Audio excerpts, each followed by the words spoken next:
A brief introduction to contract drafting.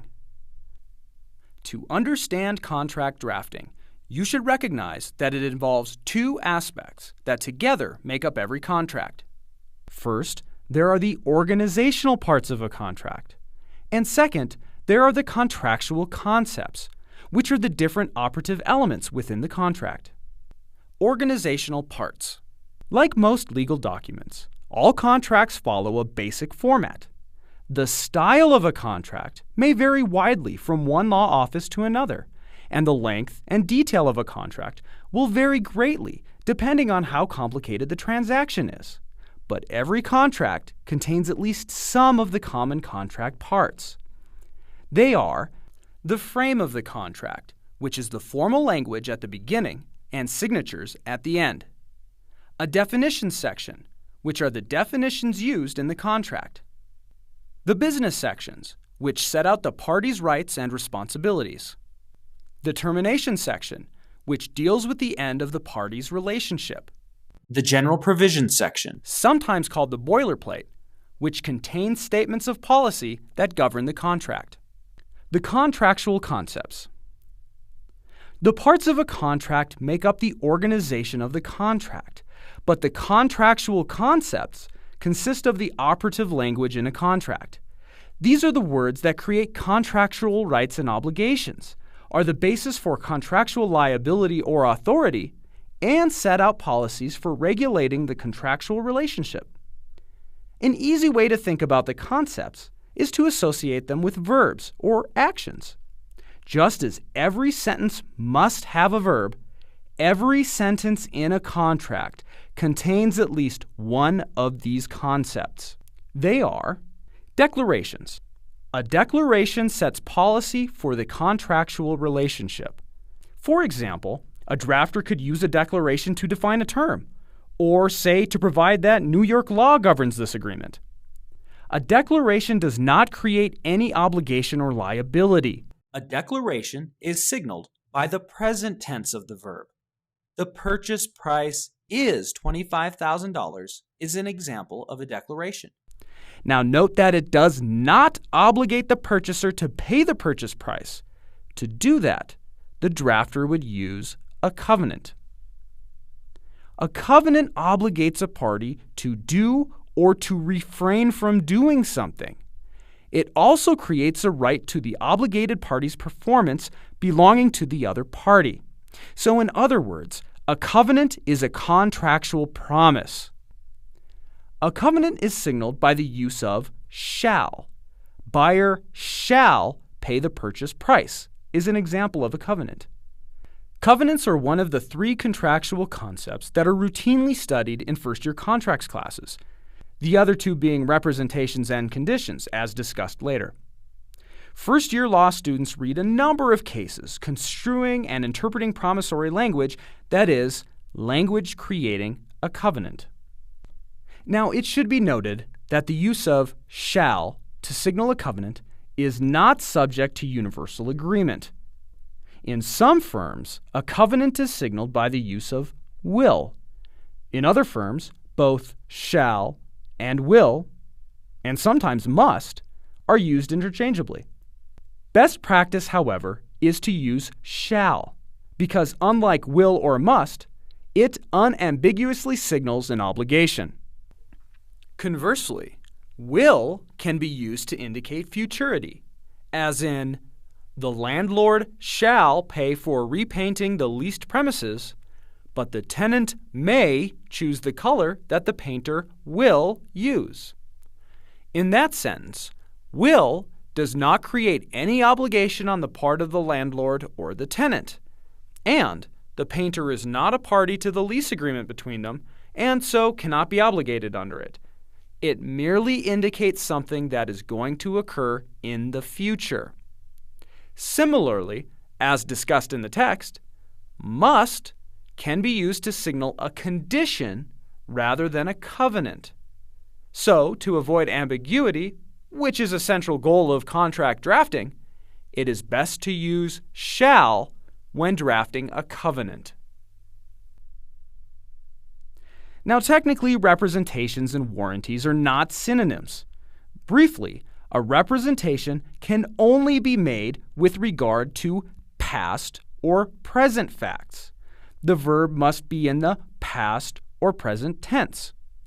A warranty is a promise that a fact, usually regarding the condition of something, is true. Unlike representations, warranties can extend into the future. So, for example, seller warrants that the product is free of defects for a period of 1 year from purchase. The remedies for each also differ in some respects. However, for our purposes, the difference between them is not crucial. Together, they can create liability on the part of the party making them if a fact is not as represented and warranted. For example, if an employee represents and warrants that she has earned a JD from State University, and this is untrue, the employee could be liable in damages for misrepresentation and breach of warranty, or the false representation could result in a rescission of the contract. First-year contract students typically study cases where one party is alleged to have misrepresented a fact and the other party is seeking damages or rescission. A grant of discretionary authority gives a party the discretion to do or refrain from doing something, but does not obligate the party to do anything. A grant of discretionary authority is signaled by the use of may. So, for example, in this sentence, the landlord shall pay for repainting the leased premises, but the tenant may choose the color that the painter will use. The use of shall indicates the landlord is obligated to pay. It creates a covenant, while the use of may indicates that the tenant has the discretion to choose the color of the paint. It creates a discretionary authority. A condition is an event not certain to occur, which must occur before performance under a contract becomes due. This is in the Restatement of Contracts 2nd, Section 224. Conditions are studied in first-year contracts classes, both express conditions, which are set out in the parties' agreement, and implied conditions, which are read into the agreement by the court. As contract drafters, we are only concerned with express conditions. Of all the contract concepts, conditions are probably the trickiest to master, for at least 4 reasons. So first of all, they never occur in isolation. A condition is always attached to an obligation, either a specific covenant or the contract as a whole, a grant of discretionary authority, or a declaration. Second, unlike the other contract concepts, the language signaling a condition can vary from contract to contract, and even within a single contract. Third, the common law is not fond of conditions, and in cases of ambiguity, a judge often prefers to interpret the provision as creating a covenant instead of a condition.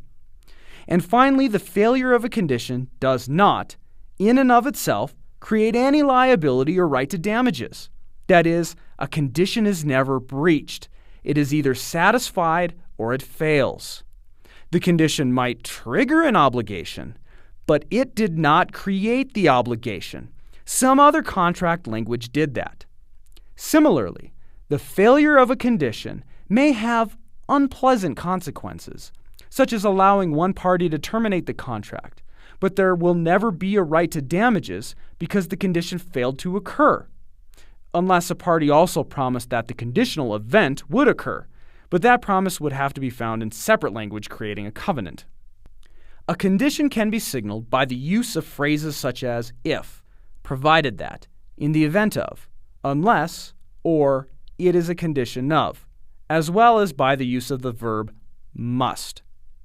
A common example of an obligation subject to a condition is found in many real estate purchase contracts, where the buyer's obligation to close on the purchase of the home is conditioned on the buyer obtaining financing. Obtaining financing is the event not certain to occur, which must occur before the buyer becomes obligated to purchase.